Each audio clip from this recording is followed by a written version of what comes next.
Bonjour et merci de nous rejoindre dans ce nouvel épisode du podcast de l'OIT sur l'avenir du travail. Je m'appelle Gabray Berhane, basé à Genève, ici dans l'Organisation internationale du travail.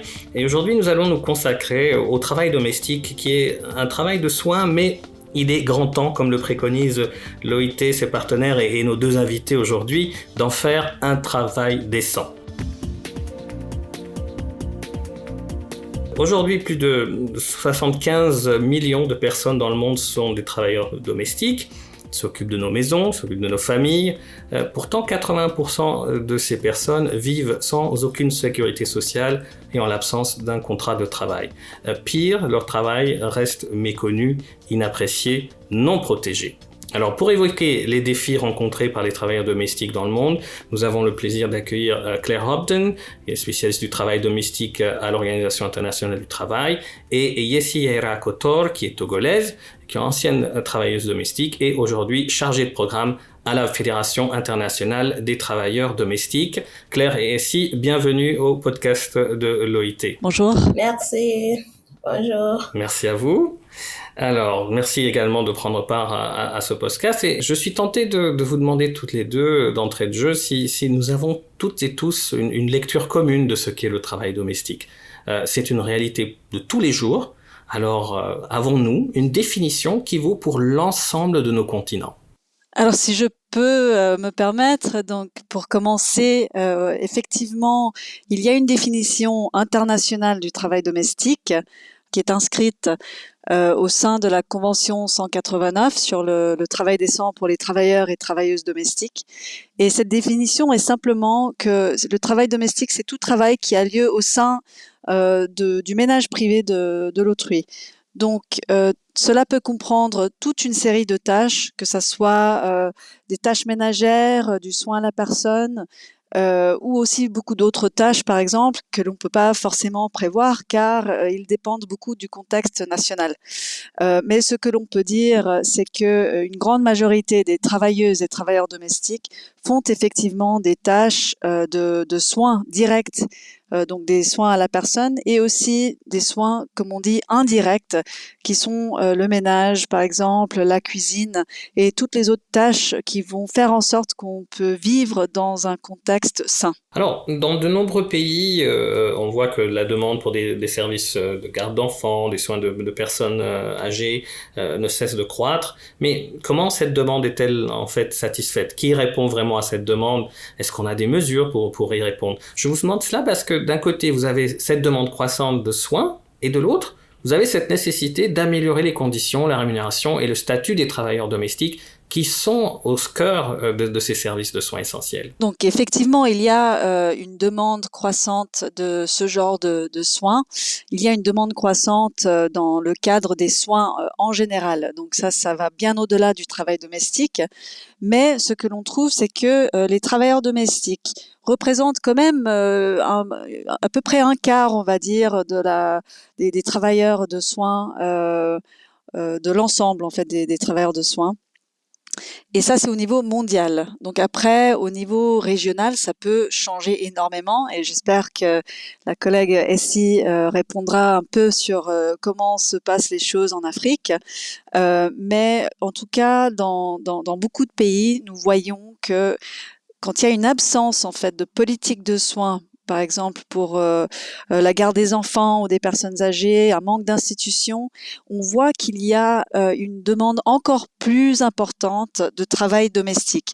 Et ce travail a tendance à être informel, il a tendance à être fait dans des conditions de travail plus précaires, à cause de cette informalité. Donc sans contrat de travail, avec des heures de travail très longues ou irrégulières et avec des salaires très bas.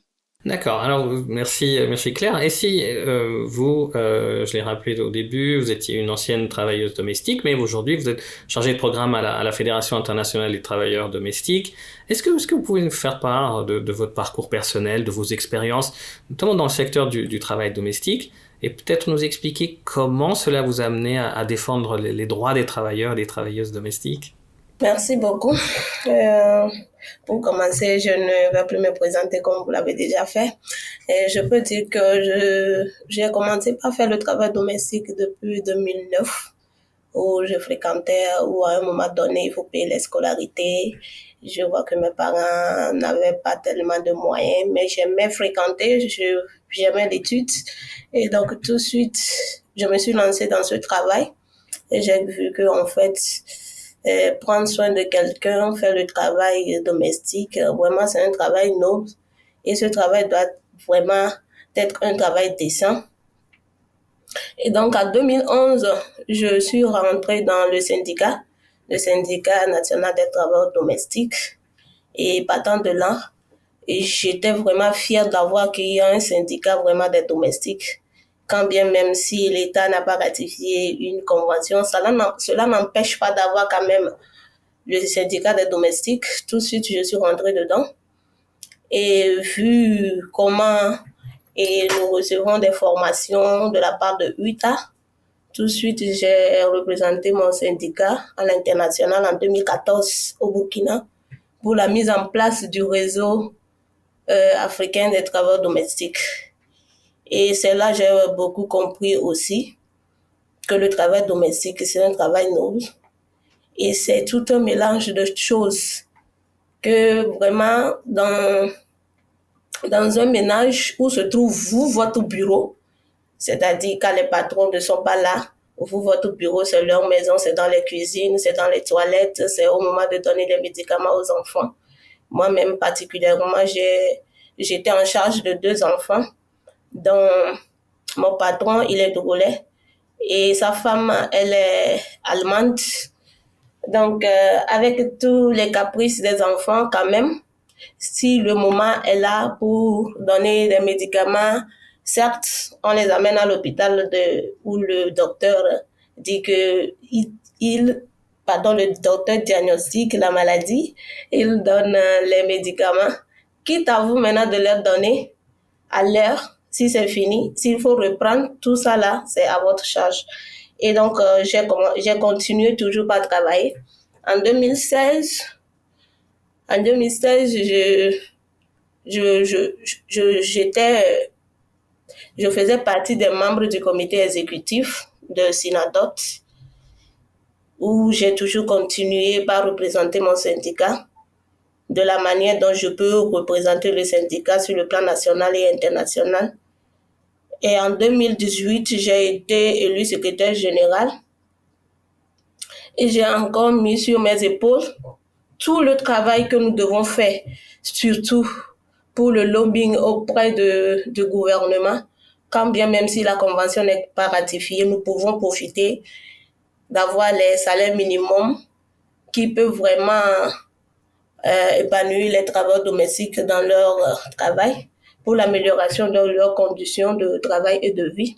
Nous avons fait tout ce combat-là. Et c'est en 2020 que FITD m'a proposé ce poste. Je n'ai pas hésité. J'ai fait le stage de 1 an avec eux. J'ai été soumis à un test d'évaluation écrit comme audio. Et tout ça là m'ont permis d'avoir ce poste et jusqu'à ce jour, je suis chargée de programme de l'Afrique francophone et nous travaillons toujours pour la cause des travailleurs domestiques. Merci pour votre témoignage, vraiment très très très poignant. Alors je vous demande si vous avez évoqué le continent africain. Est-ce qu'on peut à proprement parler du travail domestique comme un travail de soins? Est-ce qu'il est reconnu en ce sens? On sait que les travailleurs domestiques travaillent souvent dans des conditions informelles et difficiles, vous avez raison.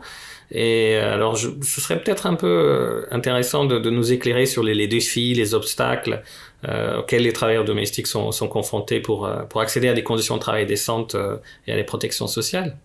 Oui, merci beaucoup pour la question. Dire que le travail domestique est reconnu comme un travail de soins, c'est difficile, c'est non. Parce que tout d'abord, les travailleurs domestiques ne sont même pas reconnus dans leur pays comme des travailleurs en tant que travailleurs comme les autres. Et donc, c'est pour cela que nous luttons pour la ratification de la Convention 189. Et si cette ratification est faite, les travailleurs domestiques peuvent continuer par demander beaucoup de choses qui sont incluses dans cette convention. Néanmoins, cela n'empêche que nous continuions par demander s'il faut avoir la protection sociale, s'il faut avoir le salaire minimum, s'il faut avoir le congé de travail, s'il faut avoir le contrat de travail, tout ça là. Mais rien ne sert aussi de ratifier cette convention si elle ne sera pas mise en œuvre pour la défense des domestiques. C'est pour cela que la lutte, elle continue toujours. Les défis auxquels font face les travailleurs domestiques, c'est que au prime abord, il n'y a pas de contrat de travail. Et tout se repose sur le contrat de travail. Si les travailleurs domestiques ne sont pas formalisés à avoir un contrat de travail, ça porte à croire que tout de suite, cette domestique est en danger au moment où elle sera malade, au moment où elle va tomber enceinte, au moment où elle va vouloir se reposer. Tout ça là devait être inclus dans le contrat de travail. Ça, c'est un des défis très, très, très, très importants auxquels nous faisons face. Et l'autre défi, c'est la déclaration des travailleurs domestiques à la Caisse nationale de sécurité sociale ou bien de les déclarer dans une mutuelle de santé pour avoir la protection sociale. Quelque chose qui n'est pas effectif dans la région de l'Afrique. Et le travail domestique en Afrique inclut tout au travail dans le ménage, en sorte que quand vous vous levez, vous ne savez même pas c'est à quelle heure vous allez vous coucher. Il n'y a même pas d'heure de repos. Si votre patron n'est pas couché, vous n'êtes pas couché. Mais vous devez vous lever pour préparer tout avant qu'eux ne se lèvent. Et j'ai parlé des cas des enfants. C'est la même chose au niveau des personnes âgées. S'ils sont dans la maison, s'ils vivent avec vous, vous êtes en charge de tout ça là. Les heures ne sont pas réglementées. Et même si vous faites des heures supplémentaires, même les samedis, les dimanches, où les travailleurs domestiques doivent se reposer, et voilà que vous avez des invités qui vont se loger avec vous. La patronne dit, ah, voilà, vous devez être là au service. Tout ça là, ils ne payent pas. Normalement, cela doit être rémunéré, les heures supplémentaires, mais rien de tout cela. Pas de primes, pas de bonus. Il n'y a pas de motivation, en fait, venant de la part des employeurs pour dire que voilà, de la manière dont vous travaillez, voilà un bonus, voilà la motivation, prenez ceci. Mais parce que vous aussi, vous avez besoin de ce travail pour avoir quelque chose, pour soutenir à vos besoins familiaux, vous êtes obligé de le faire comme ça. Merci pour ce rendu du terrain, c'est vraiment très explicite. Merci à vous. Alors, vous avez évoqué la Convention 189 de l'OIT. Elle a été adoptée il y a plus de 10 ans, en effet. Peut-être, voyons un peu à l'international. Comment se fait-il que le rôle des travailleurs domestiques soit encore sous-évalué et peut-être quelles sont les mesures qu'on pourrait prendre pour garantir que leur contribution vitale à l'économie des soins soit reconnue, soit appréciée à sa juste valeur. Et en gros, ce que je vous demande, c'est quel est le rôle de la Convention 189 dans le futur de l'économie des soins. Peut-être Claire, vous pouvez nous éclairer ? Oui, alors effectivement, on peut dire qu'il reste encore une sous-évaluation importante du travail domestique et de la main-d'œuvre. La convention a été un moment important, l'adoption de cette convention qui a reconnu pour la première fois au niveau international le fait que le travail domestique était un secteur qui avait une valeur justement. Donc après, pendant 10 ans, on a eu pas mal de progrès. On les a mesurés dans une publication qui est parue en 2021. On a pu mesurer le progrès. Donc, il y a eu beaucoup de changements au niveau des lois. De nombreux pays ont adopté des nouvelles lois pour reconnaître le travail domestique, pour assurer une certaine protection légale. Mais effectivement, comme le dit Essie, l'adoption de la loi, c'est une chose, ou la ratification de la convention, c'est une chose, mais le fait de voir des changements au niveau de la société, c'est quelque chose qu'il reste encore à voir. Nous voyons que les conditions des travailleurs domestiques ne changent pas encore pour la grande majorité des travailleurs et travailleuses domestiques. Et je pense que c'est une bonne question que vous nous posez. qu'on doit tous se poser en fait. C'est pourquoi est-ce que cela ne change pas? Il faut qu'on se pose cette question parce que c'est un travail qui est absolument essentiel, qui a lieu tous les jours dans tous les ménages privés partout au monde. Et pourtant, on ne le reconnaît pas en tant que tel. Et pourtant, si les travailleuses domestiques ne venaient pas au travail, si elles ne s'occupaient plus des enfants, si elles ne s'occupaient plus du ménage, je pense qu'on rentrerait tous chez nous avec le double du travail à faire et on se rendra très vite compte de la valeur ajoutée de ce travail à la société, à nos familles et à l'économie au final. Donc, je pense que ça reste une question très urgente. Et qu'en allant de l'avant, quand on voit qu'il y a des pays et des régions qui justement où il y a cette demande croissante de soins, il y a en fait dans beaucoup de pays une crise qui s'annonce, en particulier à cause du vieillissement des sociétés, de la population. Comment va-t-on s'occuper en fait de ces personnes-là? Quelle est la main-d'œuvre qui va s'en occuper et comment est-ce qu'on peut assurer un travail décent pour ces travailleurs et travailleuses? Il y a beaucoup de travailleurs et travailleuses de soins dans d'autres secteurs, disons dans les hôpitaux, les résidences pour les personnes âgées, les gardes d'enfants, et toutes ces institutions-là vont jouer un rôle important. Mais il restera, comme dans beaucoup de pays, une demande très forte de soins à domicile. Et c'est là où le travail domestique va venir s'inscrire, à répondre à ces besoins. Et je pense que c'est la responsabilité de chaque ménage, mais aussi de chaque gouvernement, d'assurer un travail décent pour ces personnes-là. Alors, globalement, les femmes et les hommes qui opèrent dans le secteur des soins à haut tri, on parle de 249 millions de femmes, 132 millions d'hommes, et cela inclut donc les 75,6 millions de travailleurs et travailleuses domestiques. Alors, vous savez que la Journée internationale des soins et de l'assistance doit se tenir pour la première fois ce 29 octobre. Est-ce que vous pourriez expliquer l'importance de cette journée pour celles et ceux qui fournissent des soins, des services de soins, et en particulier pour les travailleurs et les travailleuses domestiques? Oui, moi je suis très contente d'apprendre qu'il y aura la célébration de cette journée de la reconnaissance du travail et des soins, parce que une fois que cette journée sera célébrée, nous allons commémorer cette journée tous les ans. Et partant de là, nous allons faire savoir que vraiment, à part le travail domestique qui est le ménage, il y a aussi le travail de soins qui est inclus, mais qui n'est pas rémunéré, qui est ignoré. Peut-être la population, le gouvernement, ils vont prendre conscience vraiment de ce que nous sommes en train de dire sur l'économie des soins.